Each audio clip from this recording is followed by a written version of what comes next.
Hello, friends. Today we are going to discuss an important topic on the Ikta system. Ikta system is part of medieval history, especially during the time of the Delhi Sultanate.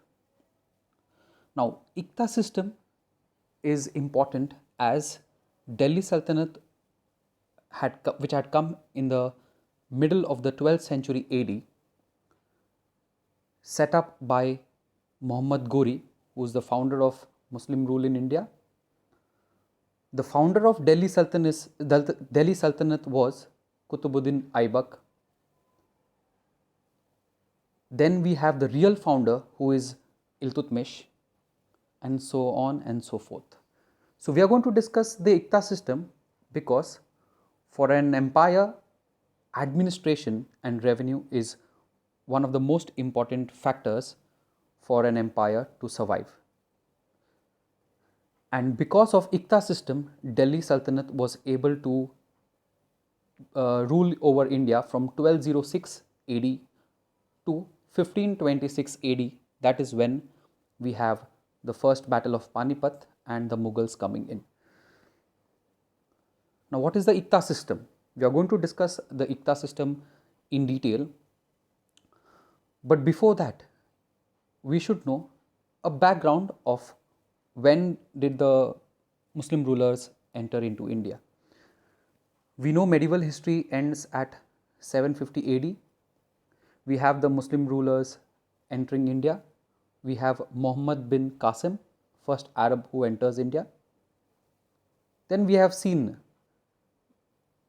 Mahmud Ghazni, who enters India in 998 AD. He was an invader.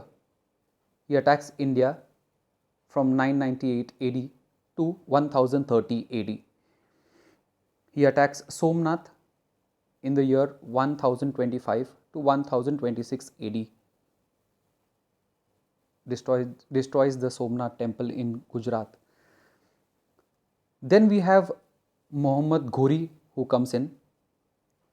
Muhammad Ghori, as I had told you earlier, is the founder of Muslim rule in India.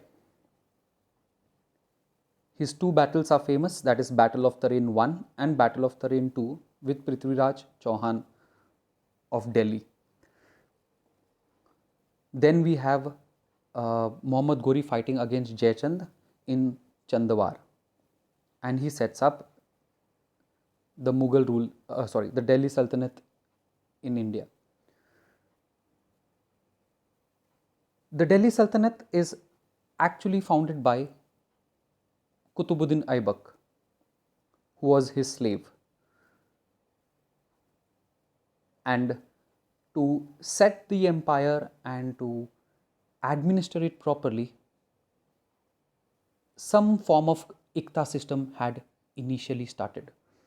Ikta system in its proper form was started by Iltutmish. But this does not mean that there was no Ikta system before Iltutmish. The Ghurids appointed governors with civil and military powers initially. Slowly, these governors became strong. They in turn appointed lower governors. So, as we have seen, the Ghurids they appointed the governors, like we have Qutbuddin Aibak, Kubacha, Yildoz. These are governors which were appointed by Muhammad Ghori. They became powerful and later appointed lower governors themselves. These officials, that is the Ghori governors, gave land to their followers. This land was called as Ikta, and the in charge was called as Mukti, Mukta, Wali or Iktadar. So just remember, the governors gave their land so that administration can be done properly to lower officers. They were called as Mukti, Wali or Iktadar. Let's see some features of the Ikta system before I continue. how the changes happened, what is Iqtadar. Let's see what is Iqtas, what are the features. Iqta was actually used as a resource, reward, payment. Initially, when the Delhi Sultanate was just in its infant stage, didn't have a lot of resources. So they used Iqta for resources, reward, payment, so that they can set up a very nice administration and a military system. The responsibility and rights were clearly marked. It was not a feudal system. You have to remember, Iqta system was not a feudal system. The rights and responsibilities were clearly marked. It was not an ownership right. They were not owners. The people who got it were military men, not hereditary. So that's the third point. The Teeth land was different from the Iqta land. The Teeth land could not be given as Iqta land. What is the meaning of Teeth land? It was a tax which was given by the people or the officials, 10% of their salary or revenue, to maintain the religious people.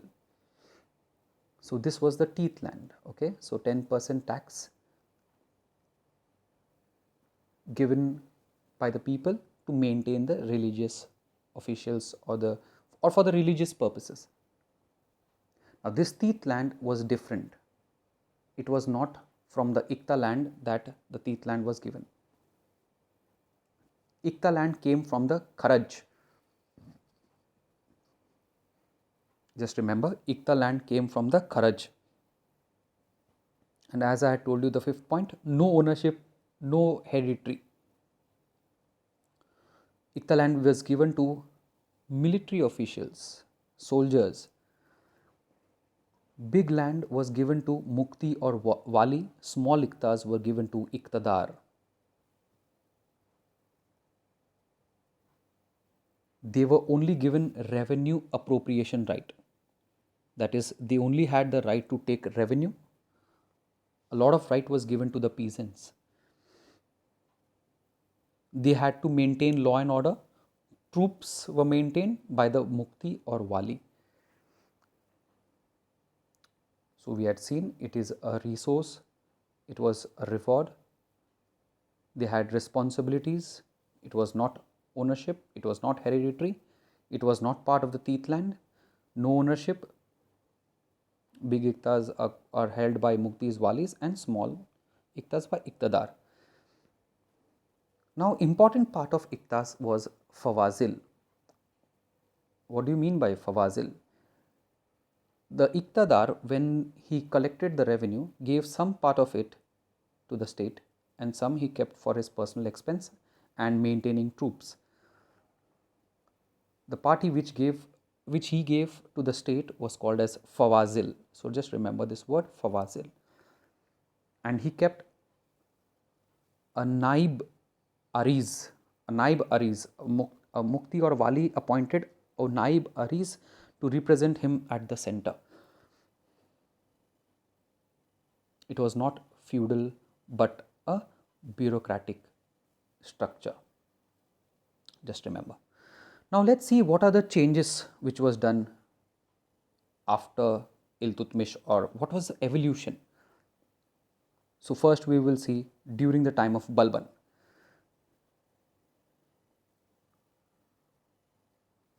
So we have Qutbuddin Aibak here, who is the founder of Muslim rule. We have Iltutmish. Iltutmish was the real founder of Delhi Sultanate, and he introduced the Iqta system, and we also know about his fight with Genghis Khan and Jital and Tanka coins, etc. This is Ghiyasuddin Balban. Now what did Balban do? What changes did Balban do in the Iqta system? Iqta system was making the power of the Sultan weak because Iqtadars were getting powerful. So he inquired into the old Iqtas. He focused on Fawazil. Fawazil is the part of the state which the Iqtadar had to give.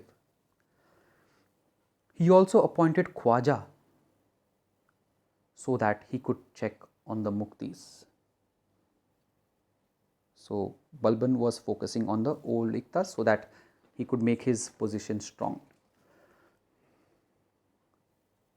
Then we have Alauddin Khilji, who again focused on Fawazil and he wanted to make himself strong. He wanted to centralize the army. He wanted greater control over the Iqtas, and that is why he made the Wizarat strong. Wizarat is the Wazir, direct control under the king. Wazir was very close to the king. And he also gave a rule of abolition of the Iqtas and free grants in the Doab. So we have Alauddin Khilji, famous emperor of Delhi Sultanate, and Ranveer Singh from Padmavati. So you can see the similarity. Then you have Ghiyasuddin Tughlaq. Ghiyasuddin Tughlaq had a very moderate policies towards the Iqtas.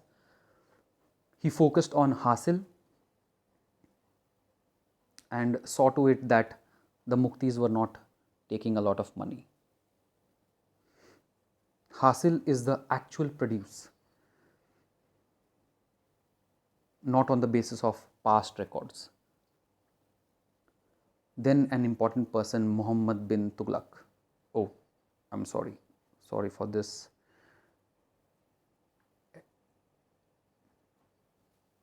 Yeah, Muhammad bin Tughlaq. What did Muhammad bin Tughlaq do? Muhammad bin Tughlaq separated the expenditure of the troops and personal expenditure of Mukti. Initially, I told you, Iqtadar or the Mukti had to maintain army from this money that he got from his Iqta. Plus, he had to maintain use that money for himself also. What did Muhammad bin Tughlaq do is, the money which was given for the army, the state took it from the Mukti, and Mukti was left only with the personal amount or the personal expenditure that he had to make.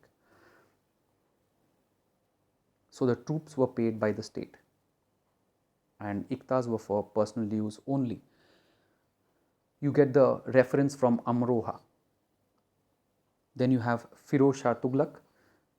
You know about Muhammad bin Tughlaq because of his ill-timed decisions. It led to the decline of the Delhi Sultanate, and Firoz Shah Tughlaq had to get in welfare policies so that the decisions taken by Mukti could be overturned and effect would be less, and he could get some support from the nobility and the peasants, etc. So what does he do? He made Iqtas hereditary. He increased the personal pay of the Muktis. So it was all to gain support. It was said that if the Mukti died, Iqtas could be passed on to the son. If no son, then to the son-in-law. If no son-in-law, even to the slaves or to the widows.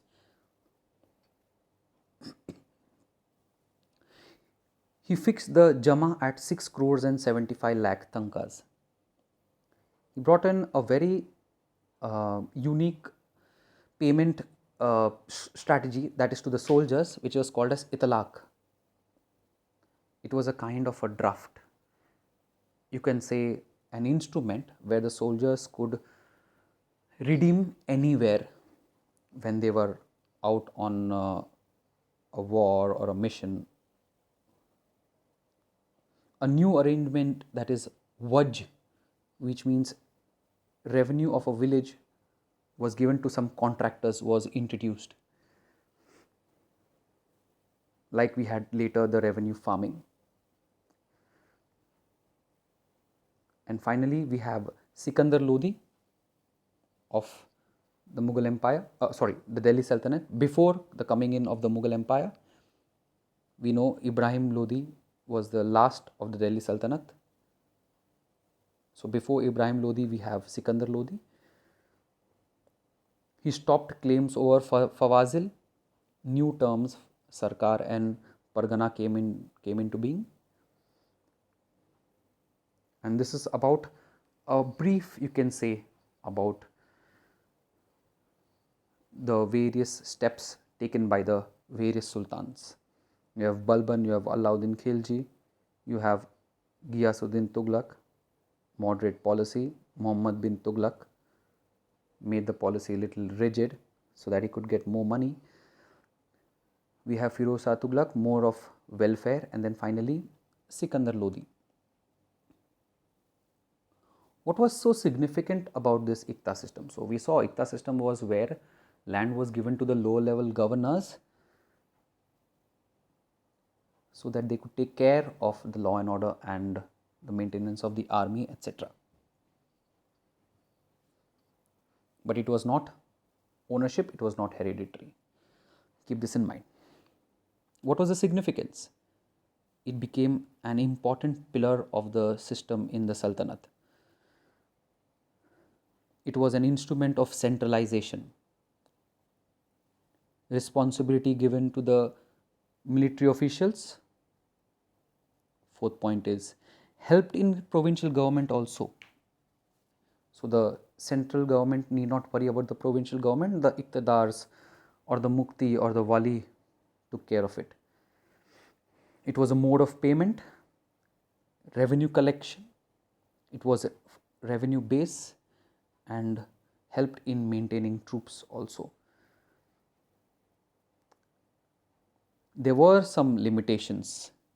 The limitations was when Firoz Shah Tughlaq started giving these as land grants, it became unhealthy. As we had seen, Vaj, revenue farming, led to the decline of the Delhi Sultanate. These changes, as we have seen, weakened the centralization and helped in decentralization, and nobility became strong and organization became difficult. This is the limitation. And when we talk about continuity, please remember it was a base for the Jagir system in the Mughal rule, which we will be doing later. Now, what was Balban's approach to the Ikta system? We had seen Ghiyasuddin Balban didn't want the Iqtidars to become powerful. What did he do? What did Balban do? So we have Ghiyasuddin Balban over here. So Balban, as I have told you, focused on the Fawazil, focused on the old Iqtas, focused on Fawazil. He appointed Khwaja to counter the Mukti or the Wali. So let's see Balban's approach to Iqtas. So the first point, after Iltutmish's death, Iqta became hereditary.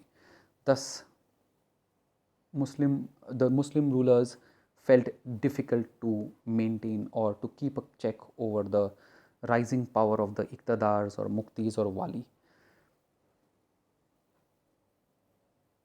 Those who were dead, so these Iqtas became hereditary after Iltutmish's death.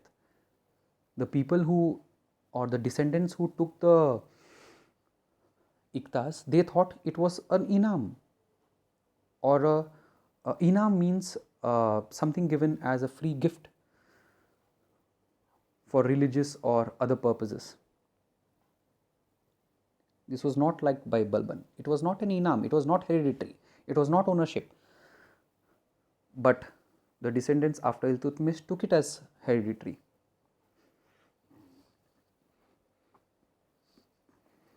But a lot of opposition came to this reform by Balban. So he had to change his position. He himself, fourth point we are saying, he himself did not create hereditary iktas. He saw to it that there was no corruption. He made the administration strict. He kept important division in the hand of his son and reliable people. And there were things like khazana and mali khidmati, which was brought by his son. It was symbolic as acceptance of the king's rule or under the sovereign power of the king.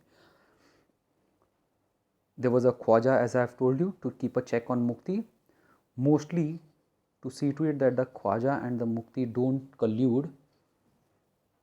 Khwaja was always a person who was wanting to be a Mukti or an opponent of Mukti, and even spies were kept. So we saw the Balban's approach to Iktas.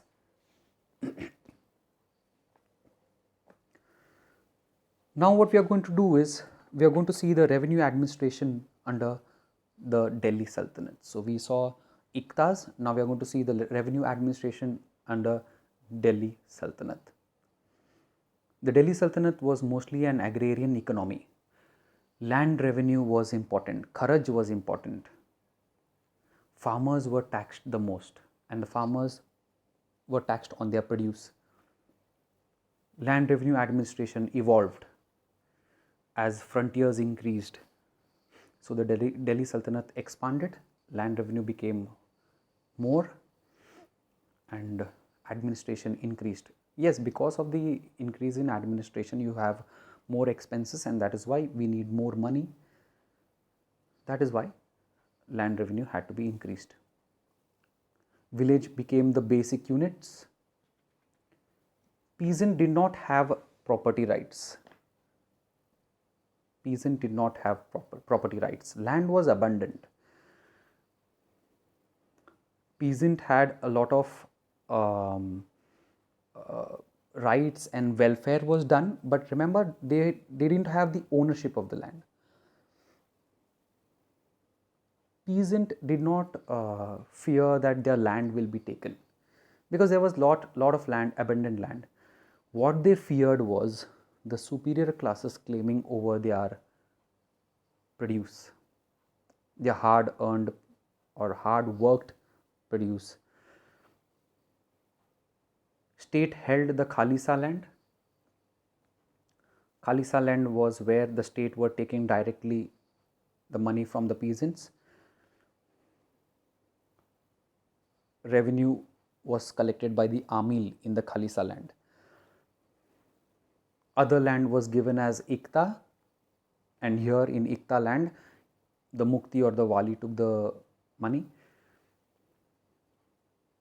Alauddin Khilji brought in Hukum-e-Misalat. That's Hukum-e-Misahat, which meant land was measured. And as I told you, so we divided the land in Khalisa land and Ikta land. And as I have also told you, there was Kharaj, which was land revenue, which was important, more money coming from there. Zakat was a property tax, the tax on the cattle and the oxen and the cows, etc. Jizya was tax on non-Muslims. Delhi Sultanate was ruled majorly on the rules of Islam. So you have Kharaj, Zakat, Jizya, Ikta system. As I have told you, the revenue system was mostly on the Hanafi school of Muslim law. And the Hanafi rule said revenue to be divided into Fay and Zakat. Fay means khams, jazia, kharaj. Fay is divided into khams, jazia, kharaj. Khams is 1/5 of war booty, jazia is on the non-Muslims, kharaj is land revenue. Khams. What is the reason for Khams? Military was important, plus we will see later the administration was influenced by the Mongol system, and in Mongol system they were more military oriented, and they believed in equality. The king was equal with the soldiers. So whenever a kingdom was attacked or a area was attacked, 4/5 was taken by the soldiers, 1/5 was given to the king. So they are working like a tribal army.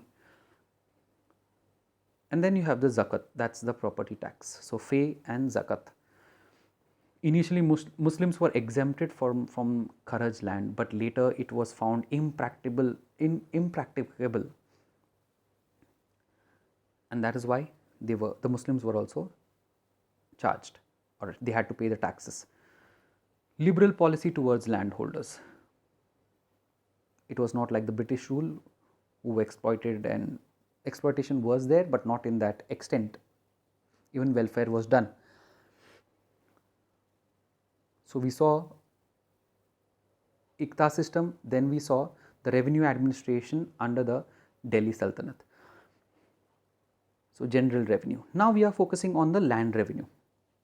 So we saw Iqta system, we saw revenue as a whole, focusing now on the land revenue.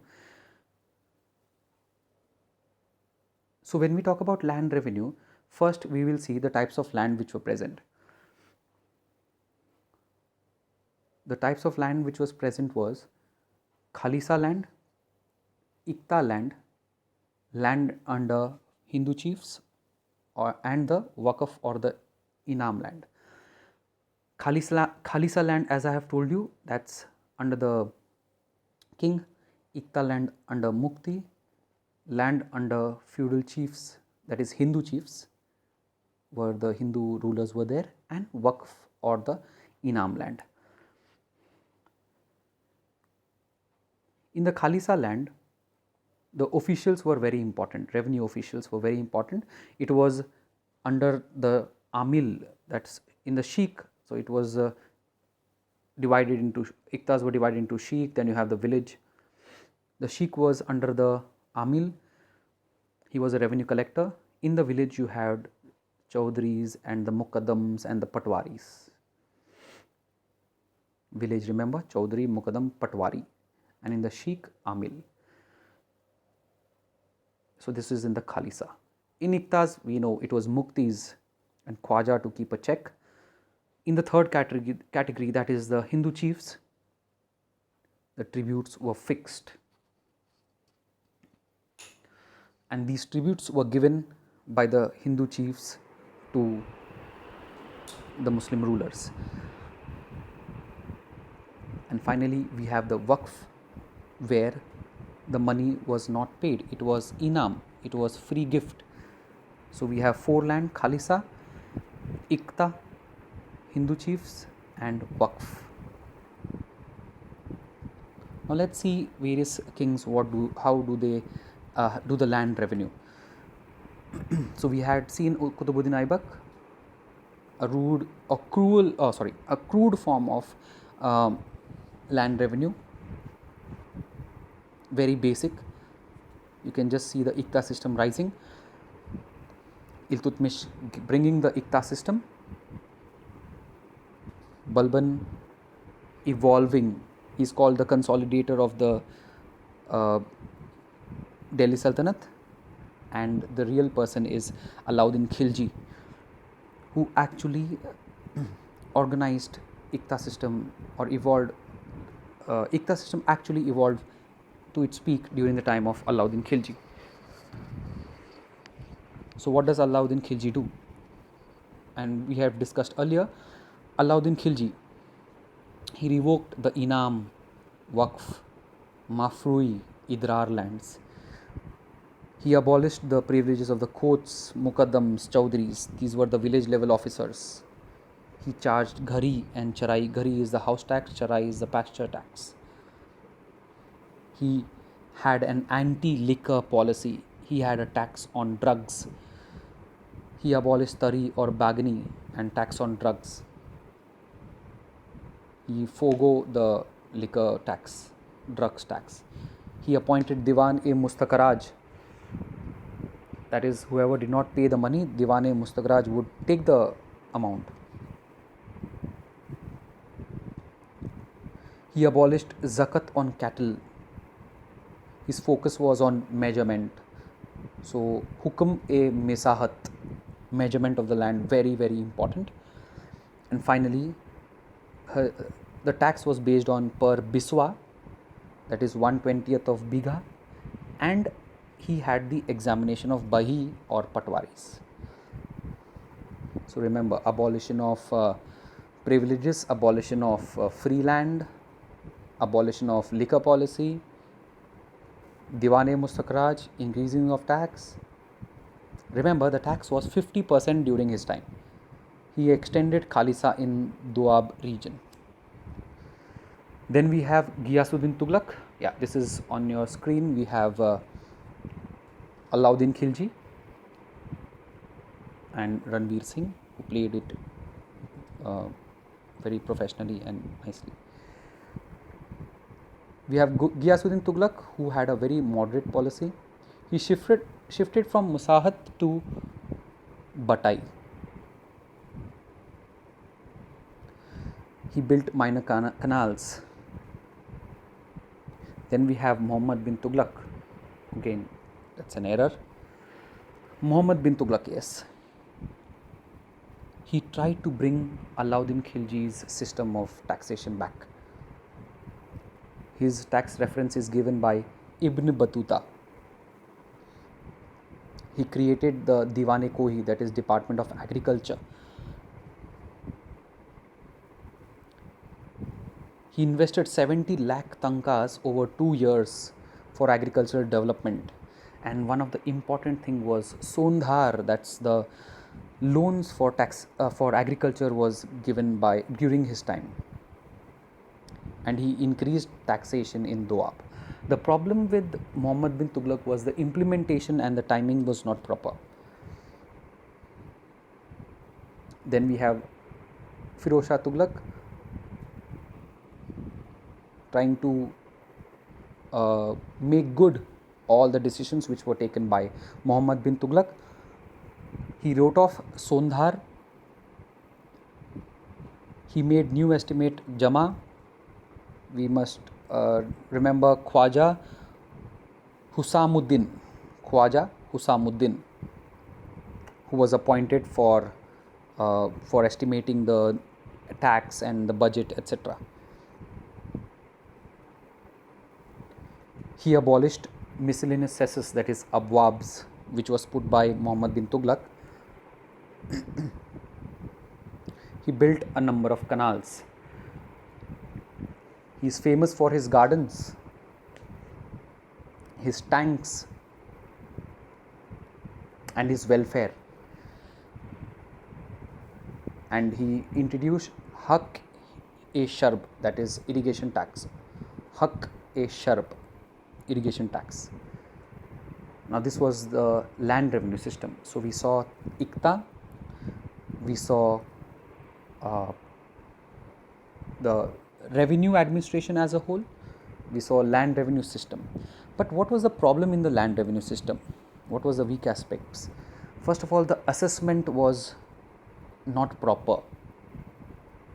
Secondly, the assignments, that is the contractors, they exploited the peasants. Whoever the contractors were, might be lower level officials or the muktas, they exploited the peasants. And finally, the land revenue was very high. It went up to 50% during the time of Alauddin Khilji. There were economic reasons, but that was a weak point. Continuity, yes, we can see some continuity. We are seeing it was the Sondhar continued to become Takavi, that is the agricultural loan, during the Sher Shah's and Akbar's time.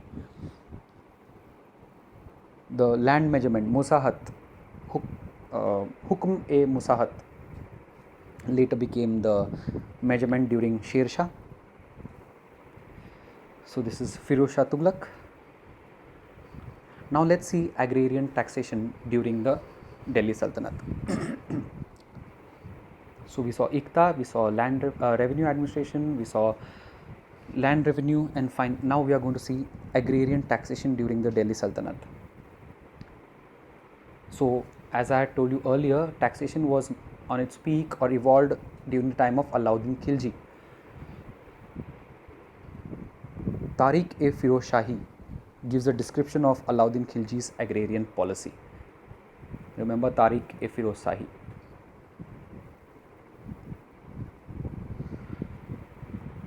Alauddin Khilji's land measurement, that is Masahat, as we had seen that earlier, is very important, and it was per biswa. Mostly cash was not preferred, mostly kind was preferred. Kharaj important.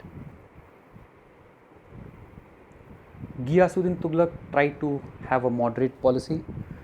Muhammad bin Tughlaq had the implementation made strict. Calculation was on the standard yield. Cash became important. Sondhar, that is the agrarian loans. These points we have already seen. Firoz Shah Tughlaq removed Muhammad bin Tughlaq's land policy. Jizya was made a separate tax. We know irrigation tax was charged, that is Haq-e-Sharb. So this was agrarian taxation during the Delhi Sultanate. So now we'll see the evolution of administrative apparatus. So we saw the taxation, we saw ICTA, we saw the revenue administration, we saw land revenue taxation, we saw the agrarian taxation. Now we are going to see the administration apparatus of Delhi Sultanate. So first 100 years it was very fragmented. It had influence of many.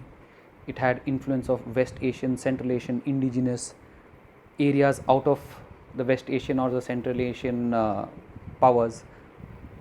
So it was a mixture of many, or you can say impact of many areas. Initially no administration, later mixture of Central Asia and areas outside the Ghurid Empire, as well as indigenous. Rajas, Rais and Ranas recognized and paid tribute. Officers like Amil, Karkun, Khots, Muqaddam, etc. were appointed. So there was an impact of West Asian, as I have told you, Central Asian, outside West Asian, Central Asian, indigenous, etc. So initially it was more of Abbasid, that is West Asian, Central Asian, later Persian, and after that Seljuk influence was there a lot. So remember, Abbasid, later Persian, then Seljuk. There was also influence of Samanids. You have the Ghaznavids, that is Samana. These are the areas in Afghanistan: Samana, Ghazni, Ghuriz, and then finally Seljuks. So ICTA system was from West Asia or Central Asia. By now you must have understood. And ICTA system we had done in detail. He was the holder of an area. It was under the Iqtidar or Mukti or Wali.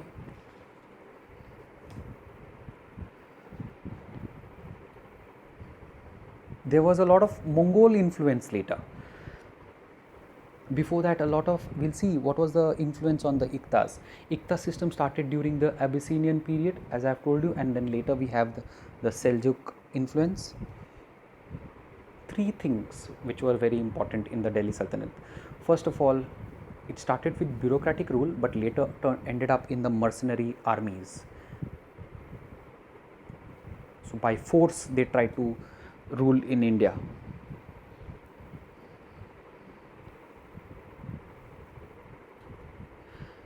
Administration was, initially it was administrative, later military organization, and finally tribal concept was important. As I told you when I was teaching Khams, so the money was divided between soldiers and the king.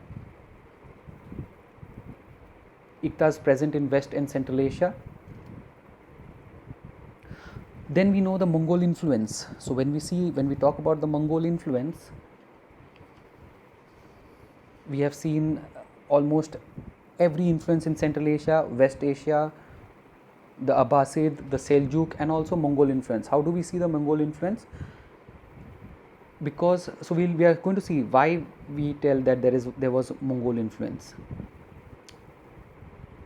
First of all, there was the influence on the Turkish rule during time of Muhammad bin Tughlaq and the Khurasani nobles. They had adopted Mongol Khans and Mongol Yasa tradition. How do we know that? There was strictness, there was egalitarian attitude during the time of Muhammad bin Tughlaq, remember? So there was strictness, there was egalitarian attitude, no special status, not even to the ulemas. That is why ulemas were not happy with the Muhammad bin Tughlaq. And appointment of Hindus. Mongols affected nobility, and one reason you can see in the army, there was a position Amir, that's Amiran-e Sada and Hazara. So this was a Mongol tradition, a Mongol position. Muhammad bin Tughlaq also introduced token currency. So you can see Mongol influence, and Firoz Shah Tughlaq made iktas hereditary.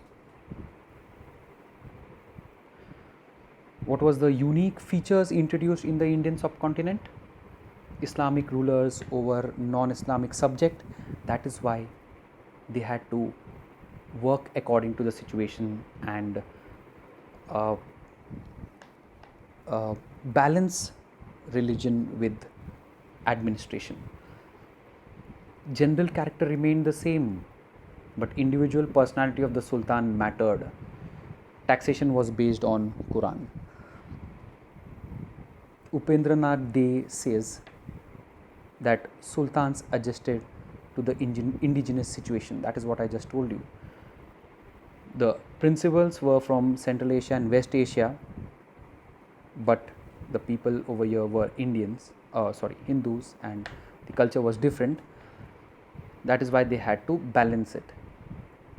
And the principles were mostly followed by the upper section of the administration, not the lower section. Sultanate spread in large area, thus administration had to be separate from the center and provinces. Just remember what was the unique feature. So unique feature was there was a blend of Central Asia, West Asia with the Indian culture. Only in the upper classes it was followed, and finally the center had to be worked in a different manner and the provinces had to be managed or administered in a different manner. Finally, the post of Wizarat. As I told you, the Wazir was very important. Wazir was very important next to the Sultan. He always stood with the Sultan.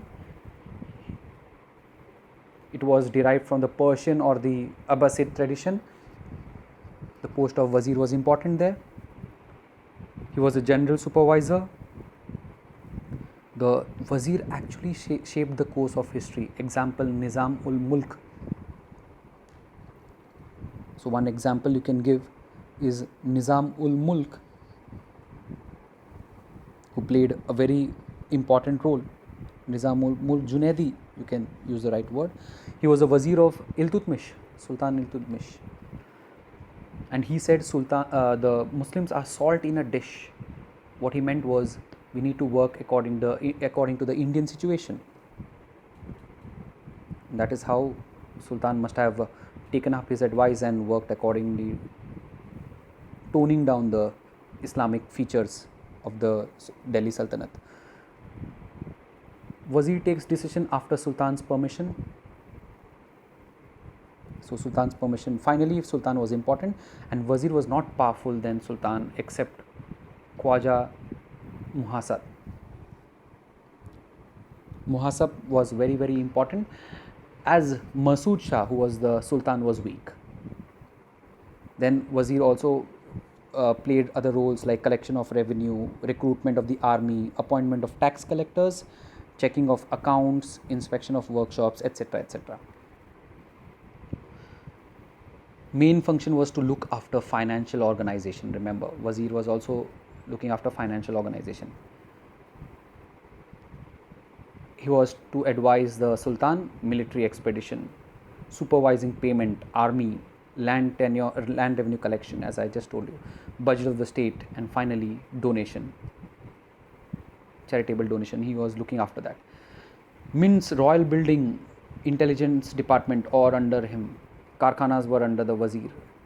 Mints were where coins were made. Minor departments, like there were bigger departments and the smaller departments. Okay, so there was smaller the minor departments like Mustafi A Mamlik and Mushrif A Mamlik. So what do you mean by Mustafi A Mamlik? That's in charge of expenditure. Mushrif A Mamlik was the in charge of the income. Then Sultanate territory increased, new officers coming into being. Wazir was the head of that office. Example, Diwan A Waquf. Just remember Diwan A Waquf. It was introduced by Jalaluddin Khilji. Then you have Diwan A Mustakhraj by Alauddin Khilji, and finally Diwan A Kohi by Muhammad bin Tughlaq. Wazir closest to Sultan. Ibn Battuta writes that he stood close to the Sultan. So Wazir spoke of Wazir should have wisdom, sincerity, loyalty, and it affected Sultan's position. So what we did today was Iqtas. We saw the land revenue administration. We saw administration as a whole. We even saw the agrarian taxation and the Mongol influence on, we can say administrative apparatus, and finally the Wizarat. Okay, I hope most of your doubts are clear. This was an in-depth insight on the administration during the Delhi Sultanate, major points covered. So we'll see you soon with the next video.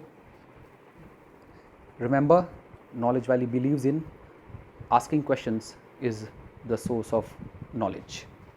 Thank you and have a great day.